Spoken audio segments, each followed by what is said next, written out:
Neutrals అని కొంతమంది సామాన్యులను కూడా తీసుకొచ్చి ఎక్స్పెరిమెంట్లు చేశాడు ఆయన. డబ్బులు లేని వాళ్ళని కూడా తీసుకొచ్చాడు రాజకీయాల్లోకి. అంటే చంద్రబాబు నాయుడు గారు కొంతమందికి డబ్బులు పెట్టుండొచ్చు, కానీ అసలు ఎవరూ లేని వాళ్ళని, సామాన్యుల్ని కూడా రాజకీయాలు తెచ్చి ప్రోత్సహించినటువంటి చరిత్ర. తీసుకొచ్చాడు సార్ 99లో వచ్చారు కదా. ఎవరిని వాళ్ళకి డబ్బులు ఇచ్చుంటారు, ఎవరు తీసుకొచ్చి చెప్పండి. ఇప్పుడు మీ అంబటి బ్రాహ్మణయ్య గారు ఉన్నారు, అవనగడ్డ, ఇక్కడ విజయరామారావు గారు, ఇట్లాంటి కొంతమంది న్యూట్రల్స్ని అంబటి బ్రాహ్మణయ్య గారు న్యూట్రల్ కాదండి, విజయరామారావు గారు న్యూట్రల్. అంటే చంద్రబాబు నాయుడు గారు కొంతమందిని తీసుకొచ్చి డబ్బులు లేని వాళ్ళని కూడా చేసి ఉండవచ్చు, నేను కాదన్నా. వాళ్ళకి డబ్బు పెట్టుబడి పెట్టి చంద్రబాబు నాయుడు గారు కదా 20 కోట్లు 10 కోట్లు 50 కోట్లు ఆ రోజుల్లో ఇచ్చి పెట్టాడు. నేనేది ఏంటంటే ఇవాళ మీరు చూడండి, చంద్రబాబు నాయుడు గారు చుట్టూ ఉన్నటువంటి వ్యక్తులు పేర్లు చెప్పాల్సిన అవసరం, ఒకసారి విజువలైజ్ చేసుకుంటే అందరూ వ్యాపారస్తులు, కోటీశ్వర్లు. అవసరమైతే తెల్లారిపాటికి కొన్ని 100 కోట్ల రూపాయలు మొబిలైజ్ చేయగలరు. ఇవాళ అధికారంలోకి వచ్చిన తర్వాత కూడా వాళ్లే కాంట్రాక్ట్లు చేస్తారు. 2 రోజులు కాంట్రాక్ట్ చేయడానికి వీలు లేదు. ఒకవేళ సింగపూర్ కంపెనీతో అగ్రిమెంట్ అయినా కూడా ఇవన్నీ బినామీ పేర్లతో వీళ్ళు చేసే బిల్స్ అన్ని వాళ్ళ పేరు మీద వీళ్ళు తీసుకునే. సో నేనేది ఏంటంటే రాజకీయాన్ని ధనమయం చేసినటువంటి వ్యక్తి చంద్రబాబు నాయుడు గారు. దాన్ని ఫాలో అవుతున్నారు కనవాళ్ళు అంటే నేను కాదన్నా.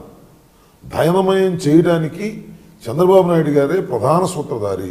కారణం ఎన్టీ రామారావు లాంటి ఫేస్ని ప్రజల నుంచి దూరం చేయాలంటే డబ్బు వెదజల్లాలి అనుకుని ఎన్టీ రామారావు గారికి వ్యతిరేకంగా డబ్బును వెదజల్లి గెలవడానికి ప్రయత్నం చేశాడు. ఆ సాంప్రదాయం కొనసాగుతుంది. మీరు తమిళనాడులో కానీ, కర్ణాటకలో కానీ, లేకపోతే ఇక్కడ పక్కన ఒరిస్సాలో కానీ, లేకపోతే యూపీలో కానీ, ఇంకో చోట కానీ ఇంత ఎన్నికల ఖర్చులు లేవు. ఆంధ్రప్రదేశ్ నెంబర్ 1లో ఉంది ఇవాళ.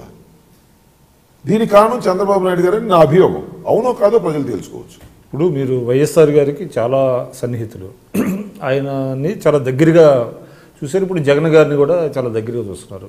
కొంతమంది వాదన ఏంటంటే అసలు రాజశేఖర రెడ్డి గారికి జగన్ గారికి అసలు సంబంధమే లేదు, ఆయన చాలా గొప్ప నాయకుడు, ఈయనకి అటువంటి లక్షణాలు లేవు అనేటువంటిది ఒక విమర్శ ఉంది. అంటే రాజశేఖర రెడ్డి గారు ఇప్పుడు రాజశేఖర రెడ్డి గారు ప్రారంభంలో రాజశేఖర రెడ్డి గారు, తర్వాత డిసిడెంట్గా రాజశేఖర రెడ్డి గారు, మొదటి పీసీసీ ప్రెసిడెంట్గా రాజశేఖర రెడ్డి గారు, రెండోసారి పీసీసీ ప్రెసిడెంట్గా రాజశేఖర రెడ్డి గారు, తర్వాత పాదయాత్రలో రాజశేఖర రెడ్డి గారు, మొదటిసారి ముఖ్యమంత్రిగా రాజశేఖర రెడ్డి గారు, రెండోసారి ముఖ్యమంత్రిగా రాజశేఖర రెడ్డి గారు. ఇన్ని స్టెప్స్ ఉన్నాయి రాజశేఖర రెడ్డి గారిలో. నేనేమంటానంటే రాజశేఖర రెడ్డి గారు ఎంబీబీఎస్ పూర్తి చేసి ఫస్ట్ టైం ఎమ్మెల్యేగా గెలుపొందినప్పుడున్న రాజశేఖర రెడ్డి గారు ఇప్పుడు జగన్మోహన్ రెడ్డి గారిని పోల్చండి అంట.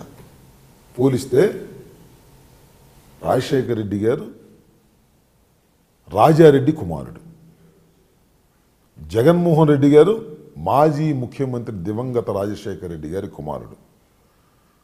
రాజశేఖర రెడ్డి గారి ప్రారంభం చాలా బలహీనమైనది, జగన్మోహన్ రెడ్డి గారి ప్రారంభం చాలా శక్తివంతమైంది.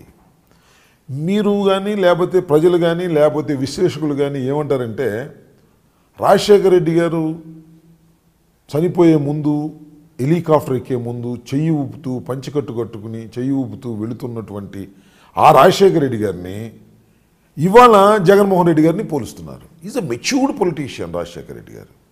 ఒకసారి ముఖ్యమంత్రిగా చేసి 2 సార్లు పీసీసీ అధ్యక్షులుగా చేసి అనేక సార్లు పార్లమెంటు సభ్యుడిగా అనేక సార్లు ఎమ్మెల్యేగా మంత్రిగా చేసినటువంటి రాజశేఖర రెడ్డి గారి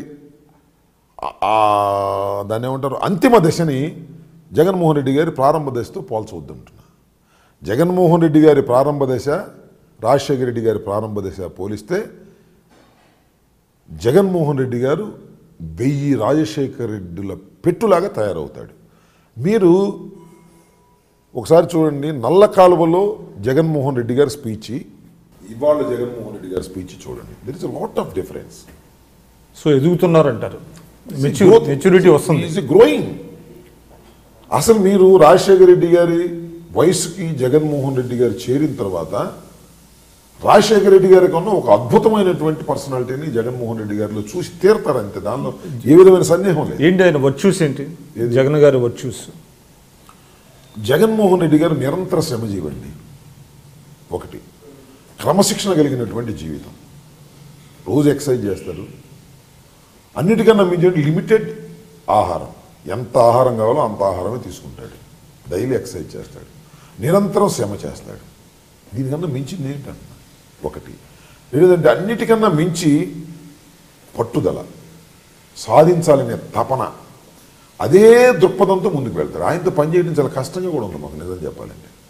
ఎందుకంటే అంతగా శ్రమ చేసేటటువంటి వ్యక్తిత్వం కలిగినటువంటి వ్యక్తి. సరే వయసు రీత్యా కొద్దిగా దూకుడుగా, వయసు రీతిగా తొందరగా మాట్లాడేటువంటి, కోపంగా మాట్లాడేటువంటి లక్షణాలు లేవని నేను, అవన్నీ సెటెట్ అయిపోతాయి. అవన్నీ కాలాన్ని ఓపిక ఉందా ఆయనకి? చాలా పెద్ద ఓపిక ఉంది, చాలా పెద్ద రాజశేఖర్ గారి కన్నా ఎక్కువ ఓపిక ఉంది. ఇది పార్టీ సహచరులతో చర్చించడం, నిర్ణయాలు తీసుకోవడం, మాట్లాడడంలో నేను రాజశేఖర్ గారి దగ్గర కన్నా ఎక్కువ చూసేదాన్ని ఈ దగ్గర.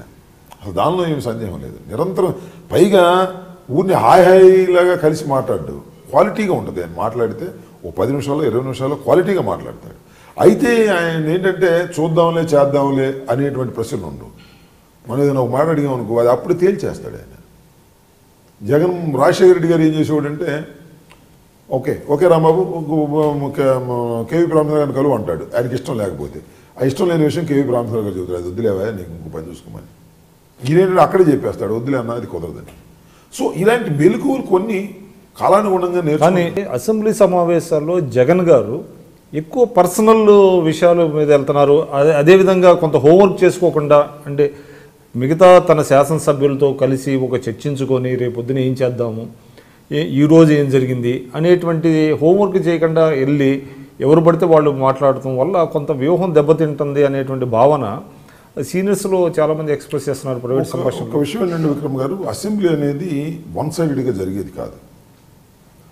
ఇది మనం సిఎల్పి సమావేశంలో ఏదైతే నిర్ణయం చేసుకుంటామో